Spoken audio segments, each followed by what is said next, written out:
અમદાવાદની 7 ડે સ્કૂલમાં 14 વર્ષીય વિદ્યાર્થીની હત્યા બાદ હવે ડીઓ અલર્ટ મોડમાં છે। 7 ડે સ્કૂલમાં તપાસ મુદ્દે ડીઓએ કમિટી બનાવી।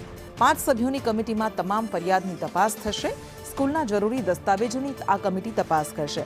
કમિટીના સીએ સ્કૂલના ઓડિટનો રિપોર્ટ બનાવશે ઓડિટનો અને સ્કૂલમાં લેવાતા ડોનેશનની ફરિયાદ મુદ્દે તપાસ કરાશે। સ્કૂલના સીસીટીવીની પણ તપાસ કરશે। 10 દિવસમાં આ રિપોર્ટ શિક્ષણ વિભાગને સોંપવામાં આવશે।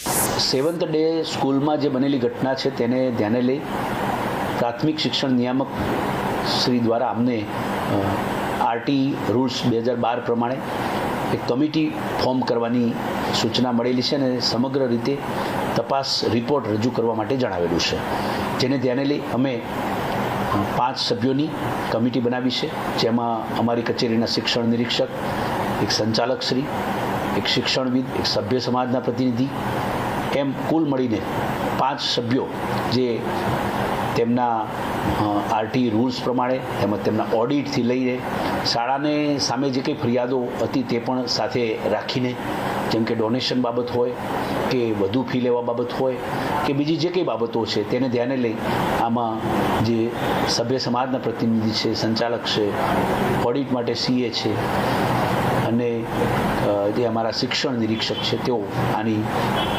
તપાસ કરી અને રિપોર્ટ રજૂ કરે છે।